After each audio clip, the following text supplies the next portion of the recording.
Something. Good afternoon, Mr. Ira Winkler, and thank you for coming to the conference. Thank you.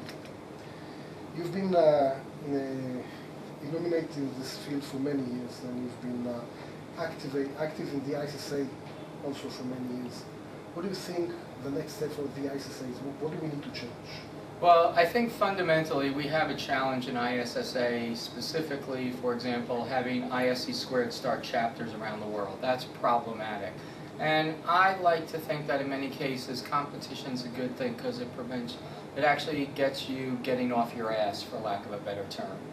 And I basically think that what needs to happen is the ISSA, first off, needs to work better with the ISC squared to prevent and stop conflicts before they arise. Simultaneously, I also think that we need to reach out to other groups besides of the traditional CISSP holder types that we normally get as ISSA members, and go out for people and make ISSA, I don't know, I've been trying to call it the graduation to retirement organization for security professionals, where we reach out to like, for example, the CompTIA certification holders, the Security Plus holders, the EC Council certification holders, like Certified Ethical Hackers, and bring them in. And I think by doing that, not only will we have a stronger ISSA, with the standard and traditional base as well as a growing base, so we'll always have people, but at the same time, it'll also help kind of, to a large part, stop the, I don't want to call ISC squared a threat, but stop it from, breaking up our chapters, because our chapters will be larger and more thriving chapters when we do that. And as on being chair of the Strategic Affairs Committee, that's something I've been working on actively. Okay, so you think that collaboration with other, I would say, certification authorities or training companies you see as a major part of the ISSA going forward? Well, the thing is, ISSA collaborating, there's no reason we shouldn't be collaborating with everybody. ISSA, while let's face it, ISSA was essentially the founder of the ISC squared, there's no reason or logic to not reaching out to the other certification organizations who don't have membership arms. I mean, these are people who have a lot of certification holders, and these people want to actively grow their careers and things like that. And ISSA is a way to bring the junior people together with some of the more senior and mid-level people. And again, like I said, it helps everybody because, frankly, the senior people know who are the junior people they might want to look to hire. The junior people would be able to better find mentors. And fundamentally, ISSA will be a stronger organization all around. Okay. And moving to the cyber threats. In the last week, the US and China has been exchanging cyber punches, and we've seen that as an extension to other penetration into US strategic companies and also around the world, in Europe and also in Iran, China, India. So we see that cybersecurity is becoming a major issue. What do you think would come up next? Well, I kind of think that it's going to be more of the same. I mean, we haven't really seen any new attacks in security in the last 2 decades, if you stop and think about it. We've seen different versions of the same attacks. Everybody says, but we have new technologies. It doesn't matter what the technologies are. They're fundamental hacking of either the source code or configuration issues. Those are really the only 2 ways to hack computers. But when you look at what are going to happen, really the only profile that changes is what's the extent of the potential damage. As we network more and more things, there's a potential to create more and more damage by having, a single breach can create more and more damage. Like now we see massive credit card thefts, like Heartland was 100 million, then we see a few others of only 10 million or so, which is kind of funny to say only 10 million. But the thing is, as everything becomes automated, there's more of a threat. I'm concerned with, for example, it's not new in and of itself as far as an attack goes, but I'm concerned, for example, smart grid technology. Everybody is rushing to put out smart grid technology, for example, but then they start thinking, what are the security vulnerabilities that are associated with it? That's absurd. Again, it's the same type of mentality that went into building the internet that's going into building the smart grid, where they go ahead, they create the technology, and then they say, oh yeah, maybe we should have authentication on it. Or maybe we should start looking at the security vulnerabilities. Only now are companies beginning to think that this is a threat. And I'm saying the smart grid's one thing, but for example, the Wall Street Journal reported that Russia and China already have their finger on the, have implanted malware on the US power grid. That was already done. So now the smart grid, what that does is that's nothing new than the regular grid per se, except for the fact that it puts a terminal in the hands of millions of households.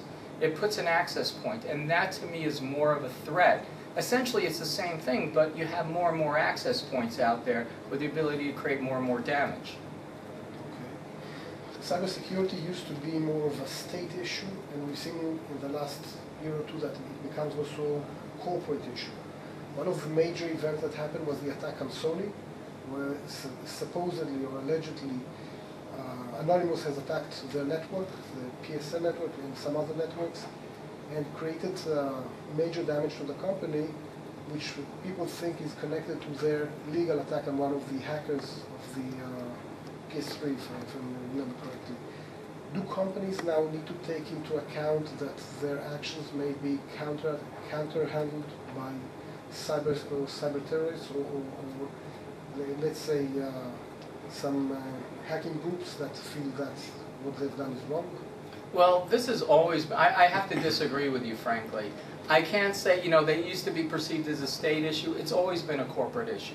People have been hacking into for example, the telephone grid since its inception for the most part. The early hackers, their first hacks were against the telephone infrastructure, which is a corporate infrastructure. Everybody relies on that corporate infrastructure, so it's hard to say that companies aren't involved. What's important to me is 90% of all military communications go out over corporate telephone lines, so there is some overlap. Banks, in 1997, I think it was General Marsh on Bill Clinton's President Commission on Critical Infrastructure Protection, said it's a given that banks lose billions of dollars a year due to electronic theft, except it's accepted as a cost of doing business. Again, banks are private entities, and they were losing billions to electronic theft back then. Now we see things like, I guess the word would be hacktivism that we use in the US that you were describing, and most hacktivists, they hack first and put a flag in it later. There aren't really some true hacktivists out there. What they'll do is they'll typically find random targets, and then they'll figure out why it's somehow related to what they're doing. And the issue is not, and what people have to get out of their head is, they have to get out of their head, who am I worried about? They have to get into their head, where am I vulnerable? Because if it's not a hacktivist, it's going to be a script kiddie. It's going to be a malicious insider. Maybe it'll be a nation state. More frequently, it's some innocent, well, I don't want to call it innocent, but it's some person who's ignorant, who's looking at, doing something well-meaning, and they commit an act that's accidentally damaging in one way or another. So what companies have to do is stop worrying about the quote-unquote hacktivists and start worrying about why they have fundamentally insecure infrastructures in the first place, and that way they'll prevent everybody from the hacktivists to the nation states. Right, this is true, but we also have to do some risk management, and protecting from a scripted kid and protecting from a major state is completely different in terms of economy and the effort that you put into place. What I felt that was different with Sony is that they haven't done, what caused the issue was a mismanagement or a bad management decision rather than just a security issue. They have alienated the public, I think, quite severely, or at least that was my feeling of what I read, and that was the trigger to many issues, not only by Anonymous, but maybe it was not some other groups that became active targeting this company. Well, I know you would disagree, but I would have to disagree with your disagreement, because when you start looking at it, really, how are they able to attack Sony? Yes, every company has to make what they consider business decisions. Sony made an incredibly bad business decision. Medtronic made an incredibly bad business decision in how, for example, they dealt with the insulin pump vulnerability recently. Banks are having the same issue as far as how they deal with security vulnerabilities. The issue that's coming up is, though, they have to stop they have to stop and acknowledge it doesn't matter what my actions are. somebody, somehow, somewhere is going to come after me. So for example, if somebody didn't come after Sony just for the fact that they were mad at them, a criminal likely has already compromised Sony for all the passwords that's been out there. I don't, because again, the fundamental issue is hacking passwords bad? Yeah, it's bad, but does it matter if it was a hacktivist who did it or somebody who has pure criminal intent? And what I'll say by that, profit motive criminal intent instead of embarrassing criminal intent. And the fact the data was vulnerable is irrelevant, because the only thing that whether it was anonymous or lulzsec or the Peter Pan, it really doesn't matter, because somebody found the vulnerability that likely other people found as well. Okay. Oh yeah, but they just didn't publicize it. Yeah. Anyway. What do you feel about the RSA breach issue? The RSA breach issue is an example. From everything I could tell, RSA essentially did just about everything right. It's a case where they could have, yes, they should have cleaned up their email system a little bit more clearly, because what happened was they were sent spear phishing messages. A spear phishing message went to somebody's spam file, and yet the person still opened it up, and they exploited a vulnerability in an outdated web browser. Should the web browser have been outdated, existing on the network? Probably not.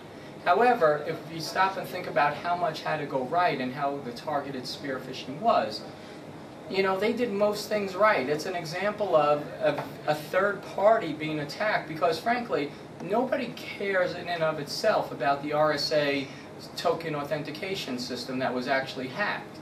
The actual end target were obviously the military contractors who use the secure ID or token, whatever it's called, for RSA. Those are the end users that they have to pay attention to. Right. Okay. Hi. Thank you very much. Oh, thank you.